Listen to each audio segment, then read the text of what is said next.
എപ്പോഴും ആലോചന തന്നെ. മൗഢ്യം. ഹാർഡ്വാർഡിലെ ഫെലോഷിപ്പ് കിട്ടിയിട്ട് എന്നെ കൺഗ്രാജുലേറ്റ് ചെയ്യാത്ത ഒരാളേ ഉള്ളൂ. ആരാന്നറിയോ?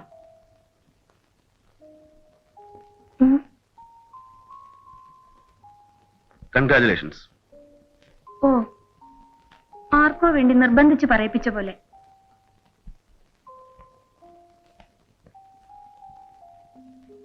ഒരു എലിമെന്ററി സ്കൂൾ ടീച്ചർക്ക് എന്ത് ശമ്പളം കിട്ടും? അല്ല, ചോദിക്കുകയാണ്. ഞാനൊന്ന് ആലോചിക്കായിരുന്നു.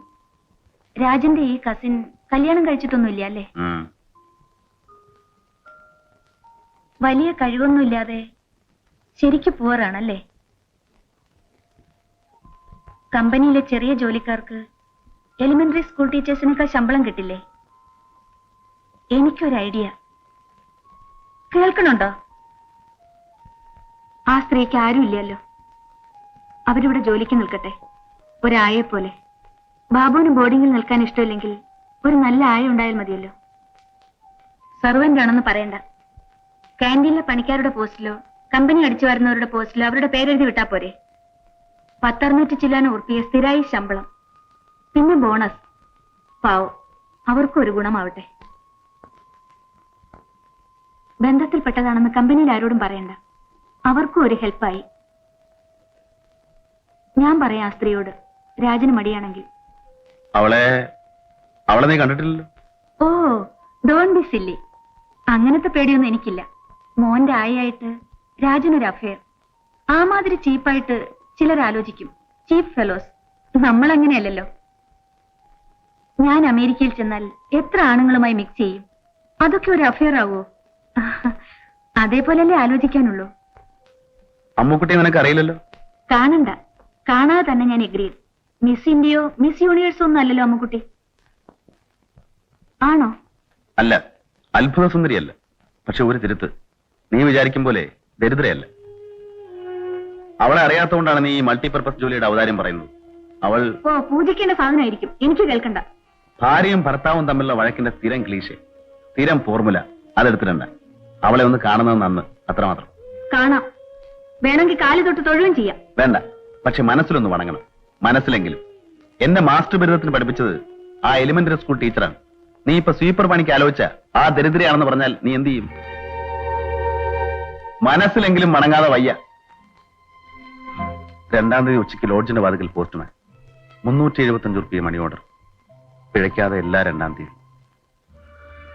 അങ്ങനെ 2 കൊല്ലം.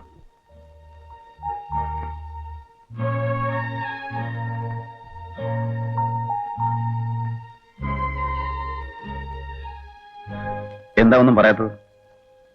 ഞാൻ കണക്കുകൂട്ടുകയായിരുന്നു കടപ്പാടുകളൊക്കെ. ഹലോ, കെട്ടടി, അച്ഛന് വീണ്ടും സീരിയസ് ആയി.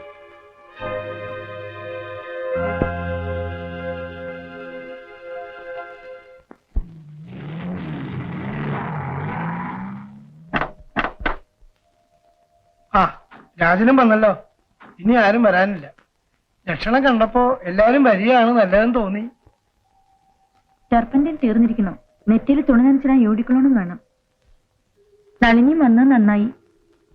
ഒന്നും പറയാൻ വയ്യാത്ത അവസ്ഥയിലാണ്. ഇത് മനസ്സിലായി. പരിചയപ്പെടുത്തണ്ട.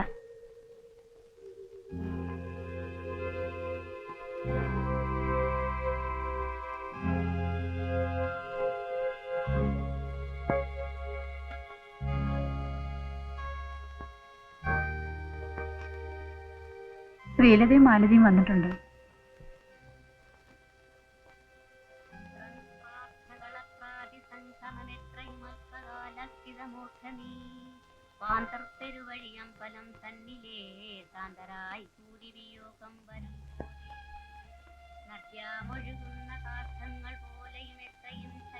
കാറ്റും കറുപ്പും ഒക്കെ കാണുന്നുണ്ട്.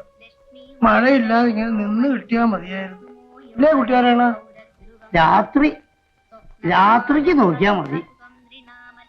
ഭരണിയും കാർത്തികയും നക്ഷത്രം മോശമാണോ? അല്ല, നാളെ ഞായറാഴ്ച പീടി ഓർക്കൂ. സാധനങ്ങൾ വേണ്ടേ? ചന്ദനമുട്ടി, പട്ട്, കോടിവസ്ത്രം, ശേഷക്കാർക്കുള്ള തോർത്തും കൊണ്ട് ഇതെല്ലാം ഇന്ന് തന്നെ വാങ്ങിച്ചു വെക്കുന്നില്ലേ ചോട്ടാ നല്ലത്? അത് നമുക്ക് തുറപ്പിക്കാവുന്നേ. അത്യാവശ്യമാണ്, തുറക്കണമെന്ന് പറഞ്ഞാൽ തുറക്കും. ദേശക്കാരല്ലേ?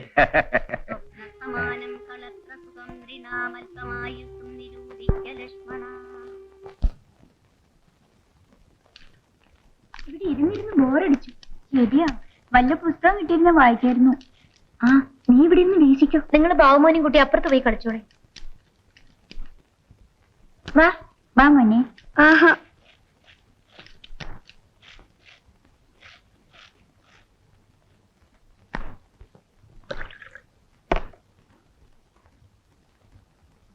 മുത്തച്ഛ മുത്തച്ഛ.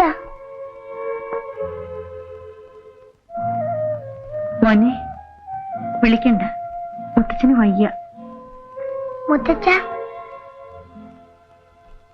മുത്തച്ഛ, ഞാൻ വെറുതെ പറഞ്ഞതാ. മുത്തച്ഛ മരിക്കണ്ട, ഞാൻ ഇനി പറയില്ല.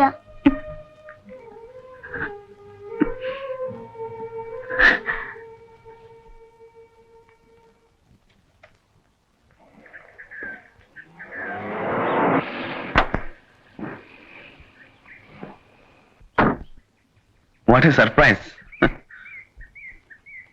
ഇന്നലെ ഞാൻ വീട്ടിൽ വന്നിരുന്നു. ആരും പറഞ്ഞില്ല. താൻ നാട്ടിലെന്ന് വന്നു. പിന്നെ ബോംബെ എങ്ങനെ? താൻ അയച്ച കത്തുകളെ കിട്ടി. പക്ഷേ ഈ തിരക്കൊന്ന് കഴിയട്ടെ, നമുക്കൊന്ന് കൂടണം. വരൂ. ഇല്ല,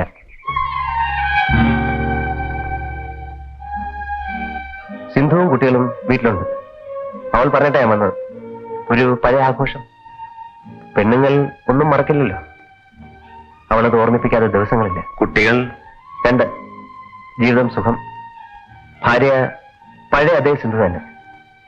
ജീവിതത്തിലെ അപ്സ് ആൻഡ് ഡൗൺസ് ഒന്നും ബാധിച്ചിട്ടില്ല. അതാണ് ഒരു ഭാഗ്യം. ഒരു മാറ്റവും വരാത്ത പഴയ ഒരാളെ ഇവിടെ കണ്ടു. അമ്മുക്കുട്ടി. അനിൽ, പഴയ കണക്കുകൂട്ടലുകൾ പലതും തെറ്റിപ്പോയി. തെറ്റ് എന്ന ആളുകൾ പറഞ്ഞതൊക്കെയാണ് ഞാൻ ചെയ്തത്. പക്ഷേ ഒരു അപകടം സംഭവിച്ചില്ലല്ലോ. അതിന് ആരോടൊക്കെ നന്ദി പറയണം? മറ്റാരോട്? അവളോട് തന്നെ. എന്റെ സക്സസ് സിന്ധു. പക്ഷേ രാജൻ. ഒരുപാട് പറയാനുണ്ട്. പിന്നെ ഈ തിരക്കൊന്ന് കഴിയട്ടെ. ന്യായങ്ങൾ, ന്യായീകരണങ്ങൾ. മുകളിൽ അല്പ സ്ഥലമുണ്ട്. എന്തു വന്നാലും അവിടെ എത്തിപ്പെടണം. ആ പരക്കം പാച്ചിലിനിടയിൽ ആരൊക്കെ വീണു, ആർക്കൊക്കെ മുറിവേറ്റു, ആര് കരയുന്നു, എത്ര പേരെ ചവിട്ടിയടിച്ചു, അന്നും നോക്കാൻ സമയമില്ല. മോഡേൺ മാൻ, ദ മോഡേൺ മാൻ. ഇതിൽ കൂടുതൽ എന്തുണ്ട് പറയാൻ നിനക്ക്? ആ പോട്ടെ. കണ്ടില്ല എന്നൊരു കളവ് സിന്ധുവിനോട് പറയേണ്ടി വരും. അനിൽ, നിനക്കറിയില്ല. അറിയാം. അത് തന്നെ ഇപ്പൊ എന്റെ ദുഃഖം. അകത്ത് ഞാനിപ്പോ കരയുകയാണ്. അമ്മുക്കുട്ടിയെ ഓർത്തല്ല, ദാരിദ്ര്യം പാവമല്ലെന്ന് പ്രസംഗിച്ചവൻ, എന്നും പലരോട് ഞാൻ അഹങ്കാരത്തോട് പറയാനുള്ള എന്റെ ലവബിൾ റാസ്കൽ, എന്റെ പ്രിയപ്പെട്ട തെമ്മാടി. ആ ചങ്ങാതി മരിച്ചുപോയല്ലോ എന്നോർത്ത് ഐ പിറ്റി യു. അനിൽ, ഇനി കാണുമ്പോ ഞാൻ എല്ലാം പറയാം. അപ്പോ ഞാൻ അനുഭവിച്ചതെല്ലാം നിനക്ക്. Stop it. ഇനി തമ്മിൽ കാണണമെന്നില്ല. എനിക്ക് ആഗ്രഹമില്ല. Good bye.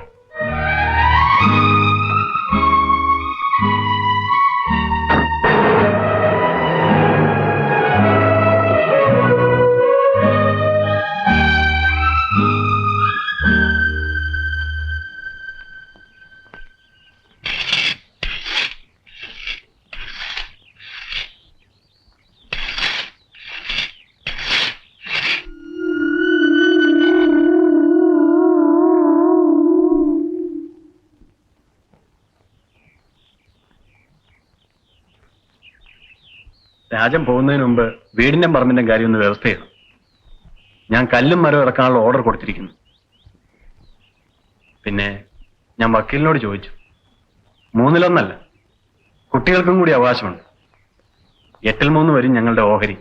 8-8 തരാം. ശല്യപ്പെടുത്താവുന്ന പോകുന്നുണ്ടോ? മരിക്കാൻ കിടക്കുന്ന ആ മനുഷ്യൻ ഒരുപാട് തെറ്റുകൾ ചെയ്തിട്ടുണ്ട്.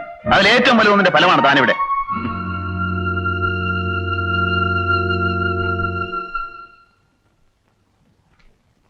നളിനിക്ക് കഴിക്കാറായില്ലേ? അമ്മാവന് ഡോക്ടർ ഇഞ്ചക്ഷൻ കൊടുത്തു. ഉറങ്ങാണ്. എല്ലാവരുടെയും ഊണ് കഴിഞ്ഞാൽ എനിക്ക് അമ്മാവന്റെ അടുത്ത് ഇരിക്കാമായിരുന്നു. അമ്മുക്കുട്ടിക്ക് ഒരു സാധനം തരാനുണ്ട് പോകുന്നതിന് മുൻപ്. ഇപ്പൊ തിരക്കല്ലേ? ഏട്ടത്തിയമ്മമാരുടെ വക എന്തെങ്കിലും കിട്ടുന്നത് എപ്പോഴും ഒരു ഐശ്വര്യമല്ലേ? സൗകര്യം പോലെ മതി. മുൻപ് കേട്ടിട്ടേ ഉള്ളൂ, കണ്ടാലേ അമ്മുക്കുട്ടിയുടെ മഹത്വം അറിയുമെന്ന് രാജൻ പറഞ്ഞിരുന്നു. എന്ത് മഹത്വം? രാജേട്ടൻ എങ്ങനെയാണ്? എന്നും പരിഹസിച്ചിട്ടേ ഉള്ളൂ.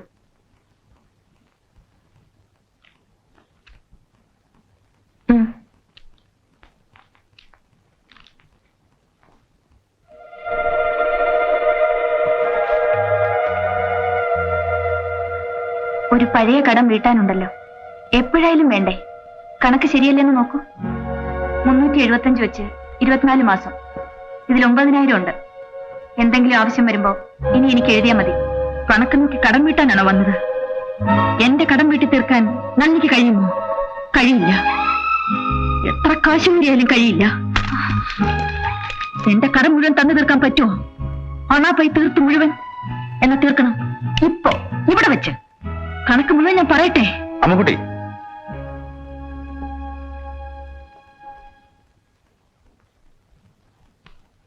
കടം വീട്ടാൻ വന്നിരിക്കുന്നു ഒരു കോടീശ്വരി.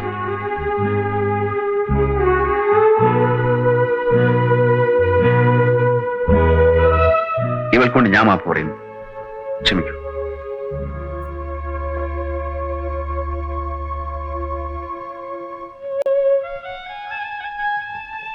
എന്താ അപ്പുറത്തൊരു ബഹളം? അമ്മുക്കുട്ടിയുടെ ശബ്ദം കേട്ടല്ലോ. വെറുതെ ഒന്നുമില്ല. ഭയങ്കര നാട്യല്ലേ? ഇക്കണ്ട കാലം എന്നോടൊന്ന് ഉള്ളു തുറന്ന് ചിരിക്കാവട്ടെ, സംസാരിക്കാവട്ടെ. നീ കുട്ടികൾക്ക് കിടക്കാനുള്ള ഏർപ്പാട് എന്താന്ന് വെച്ചാൽ ചെയ്യും. ആണുങ്ങളുടെ ഊണൊക്കെ കഴിഞ്ഞില്ല അമ്മൂട്ടിയെ?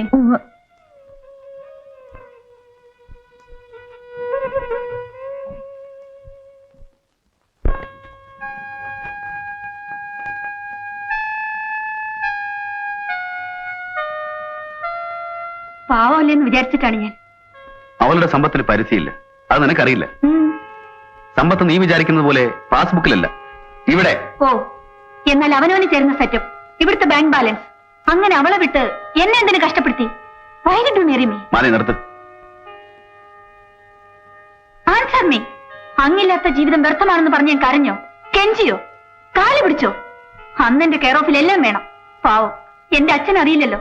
തനി ചെറ്റപാട് രാജേട്ടാ.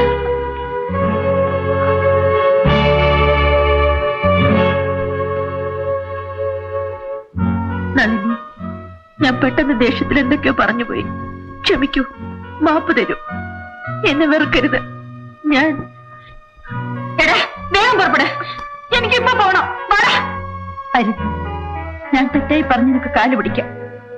അകത്തൊരാൾ മരിക്കാൻ കിടക്കുമ്പോ വഴക്കും ബഹളം. ആര് ചത്താലും വേണ്ടില്ല, ജീവിച്ചാലും വേണ്ടില്ല, ഞാൻ പോണു. അത് പുറത്തൊരു ചീത്തപ്പേരാവും. അരുത് നളിനി. പോകുന്നവര് പോട്ടെ, പോവാം, എവിടെ വേണേലും പോവാം.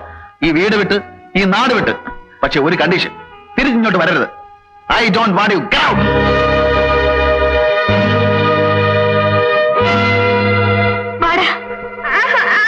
അവനോട് നിൽക്കട്ടെ, പറഞ്ഞു കേട്ടില്ലേ? നിനക്കിറങ്ങി പോവാം, തനിച്ച്.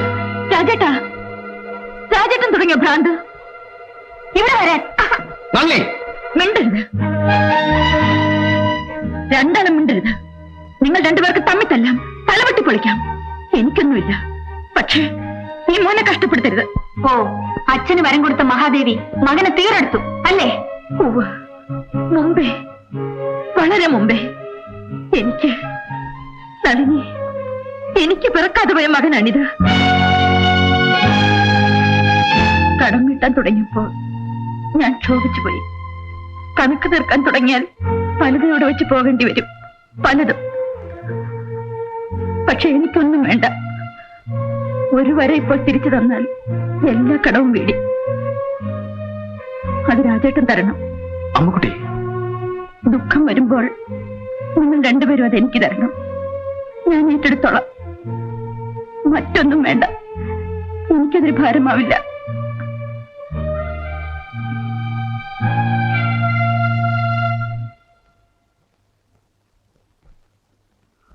ഇപ്പൊ എനിക്കെല്ലാം മനസ്സിലാവുന്നു. അവളെ ആ പാവത്തിന് വഞ്ചിച്ചു അല്ലേ? ഇല്ല, അന്ന് അവളൊരു വാക്ക് പറഞ്ഞിരുന്നെങ്കിൽ നീ എന്റെ ജീവിതത്തിലേക്ക് കടന്നു വരില്ല. അരുത് എന്നൊരു വാക്ക് പറഞ്ഞില്ല, അവൾ നിർബന്ധിച്ചു. നല്ലത് വരുമ്പോൾ തട്ടിക്കളരെന്ന് പറഞ്ഞ് വാശി പിടിച്ചു, അപേക്ഷിച്ചു. എന്തിന്? എനിക്ക് സൗഭാഗ്യമുണ്ടാവും. അന്ന് അവൾ പറഞ്ഞ മഹാസൗഭാഗ്യം എന്താണെന്ന് അറിയില്ലേ? അറിയില്ല നിനക്ക്? നീ തന്നെ